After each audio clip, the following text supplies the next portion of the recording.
എല്ലാവർക്കും ടെക്ലൈമത്തിലെ നമ്മൾ ഡിസ്കസ് ചെയ്യാൻ പോകുന്നത് റിയൽമി GT7 കുറിച്ചാണ്. സോ ഈ സ്മാർട്ട് ഫോൺ നമുക്ക് ഇന്ത്യയിൽ മെയ് 27 ലോഞ്ച് ആവും. സോ ഇതിന്റെ സ്പെക്കിംഗ് നമുക്ക് നോക്കാം എങ്ങനെയുണ്ടെന്ന്. കാരണം നമുക്ക് നേരത്തെ റിയൽമി GT6 ഇറങ്ങിയായിരുന്നു. അതിനൊരു സക്സസർ ആയിട്ടാണ് ഈ സ്മാർട്ട് ഫോൺ വരാൻ പോകുന്നത്. ഓൾമോസ്റ്റ് സെയിം പ്രൈസ് റേഞ്ചിലൊക്കെ തന്നെ ആയിരിക്കും വരാൻ പോകുന്ന സ്പെക്സ് വൈസ് നോക്കുമ്പോൾ. എന്നാൽ നമുക്ക് ഇതിന്റെ ഡിസൈനും കാര്യങ്ങളും അതിന്റെ ഫുൾ സ്പെക്കിംഗ് ആയിട്ട് നോക്കാം. ഡിസൈൻ വൈസ് നിങ്ങൾ നോക്കുവാണെങ്കിൽ നമ്മൾ റിയൽമി GT7 പ്രോന്റെ ഓൾമോസ്റ്റ് സെയിം ഡിസൈനും കാര്യങ്ങളൊക്കെ ആയിട്ടാണ് ഇതിലും വരുന്നത്. നിങ്ങൾ ഈ മേളിൽ കാണുന്ന സ്മാർട്ട് ഫോൺ ആണത്. 8.3 ആണ് തിക്നെസ് വരുന്നത്. 206 ഗ്രാം വെയിറ്റ് വരുന്നത്. മാറ്റ് പ്ലാസ്റ്റിക് ബാക്ക്, പ്ലാസ്റ്റിക് ഫ്രെയിം ഒക്കെ ആയിട്ടാണ് വരുന്നത്. IP68-69 റേറ്റിംഗ് എന്തായാലും കാണും. ഇതാണ് ഡിസൈൻ കാര്യങ്ങളൊക്കെ. നല്ല ഡിസൈനും കാര്യങ്ങളൊക്കെ ആയിട്ടാണ് വരുന്നത്. പിന്നെ ഇച്ചിരി പ്ലാസ്റ്റിക് ബിൽഡ് ആണെന്നേ ഉള്ളൂ.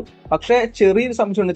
ചില സൈഡിലൊക്കെ കാണിക്കുന്നത് ഫ്രെയിം മെറ്റൽ എന്നൊക്കെ പറയുന്നുണ്ട്. ചെറിയ ക്ലാരിഫിക്കേഷൻ കിട്ടാനുണ്ട്. ഡിസ്പ്ലേ നമ്മൾ നോക്കുവാണെങ്കിൽ 6.78 ഇഞ്ചിന്റെ ഒരു flat 1.5K 144 Hz 10-bit AMOLED ആണ്. നേരത്തെ കർവ് ഡിസ്പ്ലേ ആയിരുന്നു. ഇത് ഫ്ലാറ്റ് ആയി നല്ല കാര്യം തന്നെയാണ്. 6000 nits ആണ് ബ്രൈറ്റ്നസ് വരുന്നത്. HDR10+ certification, Dolby Vision certification വരുന്നുണ്ട്. In display fingerprint scanner വരുന്നത് ഗൊറില്ല ഗ്ലാസ് 7i ആണ്. ഗൊറില്ല ഗ്ലാസ് 7i ആണ്. കഴിഞ്ഞ പ്രാവശ്യം കിട്ടിയ ഗൊറില്ല ഗ്ലാസ് വിക്ടസ് 2 ആണ്. ചെറിയൊരു അപ്ഗ്രേഡ് ഉണ്ട്, പക്ഷെ നമുക്കിവിടെ IP റേറ്റിംഗ് ബെറ്റർ ആയിട്ട് കിട്ടുന്നുണ്ട്. സോ അതുകൊണ്ട് തന്നെ നല്ലൊരു കാര്യം. പിന്നെ ഓഡിയോയുടെ നമ്മൾ പറയുകയാണെങ്കിൽ ഡുവൽ സ്റ്റീരിയോ സ്പീക്കേഴ്സ് ആണ് വരുന്നത്. സോ മൾട്ടിമീഡിയ എക്സ്പീരിയൻസ് അത്യാവശ്യം നല്ല തന്നെ ആയിരിക്കും. നല്ല കിടുക്കൻ ഡിസ്പ്ലേ ഒക്കെയാണ് വരുന്നത്. പെർഫോമൻസ് ഇവിടെ വലിയൊരു ജമ്പ് വന്നിട്ടുണ്ട്. നമ്മുടെ സ്നാപ്ഡ്രാഗൺ 8s Gen 3 നമുക്ക് ഇവിടെ വലിയൊരു ജമ്പ് പോയിട്ട് നമുക്ക് ഡയമൻസിറ്റി 9400E എന്ന് പറഞ്ഞൊരു ചിപ്പിലേക്കാണ് ജമ്പ് വന്നേക്കുന്നത്. പേര് കേൾക്കുമ്പോൾ നമ്മൾ ഡിമെൻസിറ്റി 9400ന്റെ ഒരു വേറൊരു വേരിയന്റ് ആണെന്ന് വിചാരിക്കും. അല്ല, നമ്മൾ ഡയമൻസിറ്റി 9300+ ഉണ്ടായിരുന്നല്ല കഴിഞ്ഞ ജനറേഷൻ ഫ്ലാഗ്ഷിപ്പ് MediaTekന്റെ. അതിന്റെ ഒരു റീബ്രാൻഡ് ചെറിയ വെർഷനാണ്. ക്ലോക്ക് സ്പീഡ് ഒക്കെ കുറച്ചിട്ട് ഇറക്കിയിരിക്കുന്ന ഒരു വെർഷനാണിത്. ഇത് സ്പെക്കാണ് കൊടുത്തിട്ടുണ്ട്. ഇമ്മോർട്ടാലിക്സ് G720 MP12 GPU ആണ് വരുന്നത്. LPDDR5X റാമും UFS 4.0 സ്റ്റോറേജ് ആണ് വരുന്നത്. പെർഫോമൻസിന് അതിനൊന്നും ഒരു കുറവും വരാൻ പോകുന്നില്ല. കിട്ടുക്കൻ ചിപ്പാണ്. 8 Gen 3 അത്ര തന്നെ പെർഫോമൻസ് ഉള്ള ചിപ്പാണ് വരുന്നത്. സ്ലൈറ്റ്ലി ഏജൻസിനേക്കാൾ ഇച്ചിരി ബെറ്റർ ആണ് ഇൻ ടേംസ് ഓഫ് ബെഞ്ച് മാർക്സിന്റെ കാര്യത്തിലൊക്കെ. ആൻഡ് വെർഷൻ 10 സ്കോർ നമ്മൾ നോക്കുകയാണെങ്കിൽ 21,59,260 ആണ് ടോട്ടൽ സ്കോർ വരുന്നത്. CPU 5,02,830, GPU 8,87,117 ആണ് നമ്മുടെ GPU സ്കോർ വരുന്നത്. സോ ടോപ്പ് നോച്ച് പെർഫോമൻസ് ആണ് വരുന്നത്. OS നമ്മൾ പറയുകയാണെങ്കിൽ റിയൽമി UI 6.0 ആയിരിക്കും. Android 15 out of the box. 3 വർഷത്തെ ആൻഡ്രോയിഡ് അപ്ഡേറ്റ്, 4 വർഷം സെക്യൂരിറ്റി അപ്ഡേറ്റ് ആയിരിക്കും വരാൻ പോകുന്നത്. റിയൽമിയുടെ ആയതുകൊണ്ട് ഇച്ചിരി ബ്ലോഡ് വേർഡ്സും കാര്യങ്ങളൊക്കെ ഉണ്ടാവും. പക്ഷെ നേരത്തെക്കാൾക്ക് ഇമ്പ്രൂവ് ആയിട്ടുണ്ട് കേട്ടോ. ബ്ലോഡ് വേർഡ്സിന്റെ കാര്യത്തിലൊക്കെ അത്രയും ബ്ലോഡ് വേർഡ്സും കാര്യങ്ങളൊക്കെ കുറഞ്ഞിട്ടുണ്ട്. പിന്നെ അത്യാവശ്യം നല്ല ഒപ്റ്റിമൈസ്ഡ് ആയിട്ടുള്ള UI ആണ്. അതിലെ പെർഫോമൻസ് ഇഷ്യൂസോ കാര്യങ്ങളൊന്നും ഇല്ലാത്തതാണ്. ക്യാമറ നമ്മൾ പറയുകയാണെങ്കിൽ സ്ലൈറ്റ് ഡൗൺഗ്രേഡ് ഇവിടെ വന്നിട്ടുണ്ട്. ട്രിപ്പിൾ ക്യാമറ സെറ്റപ്പ് തന്നെ, പക്ഷെ സെൻസറിന്റെ കാര്യത്തിലാണ് ഡൗൺഗ്രേഡ് വന്നേക്കുന്നത്.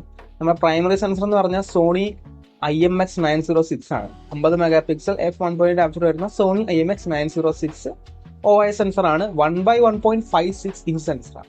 അതേസമയം നമ്മുടെ കഴിഞ്ഞ ജനറേഷൻ റിയൽമി GT6 നമ്മൾ നോക്കുകയാണെങ്കിൽ അവിടെ വന്നിരുന്നത് എന്ന് പറഞ്ഞാൽ സോണിയുടെ LYT808 ആണ്. 1/1.4 ഇഞ്ച് സെൻസറാണ്. അത് ഇതിനേക്കാളും ഇച്ചിരി വലിയ സെൻസർ ഉപയോഗിച്ചേക്കുന്നത്. ഇവിടെ ഡൗൺഗ്രേഡ് വന്നിട്ടുണ്ട്. ബാക്കി സെൻസറിന്റെ കാര്യം പറയുന്നത് സെയിം ആണ്. 4K 60 FPS ആണ് റെക്കോർഡ് ചെയ്യാൻ പറ്റുന്നത്. സെക്കൻഡറി ഒരു 50 mega pixel f2.0 2x telephoto ആണ്. സാംസങ് JN5 സെൻസർ ആണ് വരുന്നത്. 4K 30 FPS. പിന്നെ തേർഡ് 8 മെഗാ പിക്സൽ ടെലിഫോട്ടോ ആണ്. 1080p 30 FPS ആണ് വരുന്നത്. പിന്നെ സെൽഫി നമ്മൾ പറയുവാണെങ്കിൽ 32 mega pixel f2.5 selfie 4K 30 FPS. കഴിഞ്ഞ ജനറേഷൻ പോലൊക്കെ തന്നെയാണ് ബാക്കി ക്യാമറകൾ വരുന്നത്. ആ പ്രൈമറി സെൻസർ വെച്ചിട്ട് ഡൗൺഗ്രേഡ് ആയിട്ടുണ്ട്. ഇത്രേ ഉള്ളൂ. ക്യാമറ അത്യാവശ്യം കേബിൾ തന്നെ ആയിരിക്കും. കാരണം അത്ര ചെറിയ സെൻസർ ഒന്നും അല്ല 1/1.56 ഇഞ്ച് സെൻസർ എന്ന് പറഞ്ഞാൽ. ഇവിടെ പിന്നെ ബാറ്ററി നല്ല അപ്ഗ്രേഡ് വന്നിട്ടുണ്ട്. ബാറ്ററി നമ്മൾ നോക്കുകയാണെങ്കിൽ 7000 mAh സിലിക്കൺ കാർബൺ ബാറ്ററി ആണ്. കഴിഞ്ഞ ജനറേഷൻ നമുക്ക് 5500 അങ്ങാണ്ടായിരുന്നു. പിന്നെ 120 ചാർജർ ബോക്സിൽ കിട്ടും. സോ 0 to 100% ഒരു 33 മിനിറ്റ് ഉണ്ടാവും. പിന്നെ 7.5 വാട്ടിന്റെ റിവേഴ്സ് ചാർജിങ് കാര്യങ്ങളൊക്കെ വരുന്നുണ്ട്. റിവേഴ്സ് വയർലെസ് അല്ല, റിവേഴ്സ് വയർഡ് ചാർജിങ് ആണ് വരുന്നത്. So battery life, display, performance top notch തന്നെയാണ്. പിന്നെ ക്യാമറ അത്യാവശ്യം തന്നെ വരുന്നു. കണക്ടിവിറ്റി നമ്മൾ നോക്കുകയാണെങ്കിൽ 5G, Wi-Fi 7, Bluetooth 6.0, IR blaster, NFC, USB Type-C ഏത് വേരിയന്റ് ആണെന്ന് അറിയാൻ പാടില്ല. USB Type-C 3.2 വരുവാണെങ്കിൽ അത്ര നല്ലത്. 2.0 വരാനാണ് ചാൻസ് കൂടുതൽ. കാരണം ബ്രാൻഡ്സ് അങ്ങനെ കൊടുക്കാറില്ല. സോ കണക്ടിവിറ്റി അത്യാവശ്യം നല്ല തന്നെയുണ്ട്. പ്രൈസ് നമ്മൾ നോക്കുകയാണെങ്കിൽ 2-3 വേരിയന്റ് കാണും. ഇനി പ്രൈസ് ഇച്ചിരി കുറയ്ക്കാൻ ചിലപ്പോൾ 8GB 128GB വരാൻ സാധ്യതയുണ്ട്. അല്ലാണ്ട് നോക്കുകയാണെങ്കിൽ 12GB 256, 12GB 512 ആയിരിക്കും വരുന്നത്. എക്സ്പെക്ടഡ് പ്രൈസ് നമ്മൾ നോക്കുവാണെങ്കിൽ ഒരു 40 തൊട്ട് 45, 40,000 തൊട്ട് 45,000 രൂപയൊക്കെ ആയിരിക്കും. കാരണം എന്ന് പറഞ്ഞാൽ കഴിഞ്ഞ ജനറേഷൻ റിയൽമി GT6 ഒരു 40,000 45 റേഞ്ച് ആയിരുന്നു വന്നുകൊണ്ടിരിച്ചത്. അതേ സെയിം പ്രൈസ് റേഞ്ച് വരാനാണ് സാധ്യത കൂടുതൽ.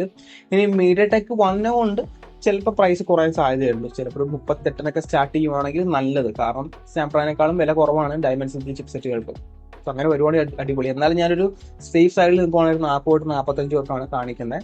ആ പ്രൈസ് റേഞ്ചിൽ നോക്കുവാണെങ്കിൽ നല്ലൊരു സ്മാർട്ട് ഫോൺ തന്നെയാണ്. ഓവറോൾ ഒരു ബാലൻസ്ഡ് ഫോണാണ്. കാരണം ബിൽഡ് അത്യാവശ്യമുണ്ട്, IP68 റേറ്റിംഗ് വരുന്നുണ്ട്, ഡിസ്പ്ലേ അടിപൊളിയാണ്, ചിപ്സെറ്റ് നല്ല പവർഫുൾ ആണ്, ക്യാമറ അത്യാവശ്യമുണ്ട്, ബാറ്ററി അടിപൊളിയാണ്, കണക്റ്റിവിറ്റി എല്ലാ ഫീച്ചേഴ്സും വരുന്നുണ്ട്. ഇപ്പം നിങ്ങൾ purely performance oriented smart phone നോക്കുന്നതെങ്കിൽ നമുക്ക് iQOO Neo 10 വരുന്നുണ്ട്. ഒരു 35-36 റേഞ്ചിൽ നമുക്ക് iQOO Neo 10 വരുന്നുണ്ട് സ്നാപ്ഡ്രാഗൺ 8s Gen 4 വെച്ച്. അതായിരിക്കും ബെറ്റർ. പക്ഷെ നിങ്ങൾ ബാലൻസ്ഡ് ഫോൺ ഉണ്ട്, നിങ്ങൾക്ക് ഇച്ചിരി പൈസ സ്പെൻഡ് ചെയ്യാൻ പറ്റുമെന്നുണ്ടെങ്കിൽ ഇത് ഈ ഫോണായിരിക്കും ഇച്ചിരി നല്ലത്. കാരണം ക്യാമറയൊക്കെ അത്യാവശ്യം ഉള്ളതുകൊണ്ട്. iQOO Neo 10 അത്ര നല്ല ക്യാമറ ഒന്നും അല്ല ഉപയോഗിക്കുന്നത്. LYT 600 ഒക്കെയാണ്, ചെറിയ സെൻസറാണ്, ടെലിഫോട്ടോ ലെൻസോ കാര്യങ്ങളൊന്നും വരുന്നില്ല. അല്ലെങ്കിൽ നിങ്ങൾക്കൊരു ഇത്രയും പ്രൈസ് മുടക്കാനില്ല എന്നുണ്ടെങ്കിൽ റിയൽമി GT6 നല്ലൊരു ഫോൺ തന്നെയാണ്. കാരണം ഇതിനേക്കാളും സ്ലൈറ്റ്ലി ബെറ്റർ ക്യാമറാസ് അതിന് വരും. പിന്നെ സ്നാപ്ഡ്രാഗൺ 8s Gen 3 അത്യാവശ്യം പവർഫുൾ ആയിട്ട് ചിപ്സെറ്റ് തന്നെയാണ്. ഇപ്പോഴത്തെ എല്ലാ ഗെയിമുകളും അതിലും അടിപൊളിയായിട്ട് ഓടും. പിന്നെ പുതിയ ഇറങ്ങുമ്പോൾ എല്ലാവരും പുതിയതായിട്ടില്ല എടുക്കുകയുള്ളൂ. അല്ലെങ്കിൽ നിങ്ങൾക്ക് ഞാൻ പറഞ്ഞ പോലെ തന്നെ നിങ്ങൾക്ക് അത്രയും പൈസ മുടക്കാനില്ല എന്നുണ്ടെങ്കിൽ റിയൽമി GT6 നല്ല ഫോൺ തന്നെയാണ് കേട്ടോ. ഇതാണ് ഇന്നത്തെ വീഡിയോ. നമുക്ക് റിയൽമി GT7 കുറിച്ച്. പിന്നെ ഒരു ഹ്യൂജ് അപ്ഗ്രേഡ് എന്ന് പറഞ്ഞാൽ ചിപ്സെറ്റ് തന്നെയാണ്. സോ ഗൈസ്, അപ്പോൾ എന്താ വീഡിയോ ഇത്രയുള്ളൂ. ഇന്നത്തെ വീഡിയോ ഇഷ്ടപ്പെട്ടാൽ ലൈക്ക് ചെയ്യുക, സബ്സ്ക്രൈബ് ചെയ്യുക, ഹിറ്റ് ദ ബെൽ ഐക്കൺ. ഫ്യൂച്ചറിൽ നമുക്ക് നെക്സ്റ്റ് വീഡിയോ കാണാം.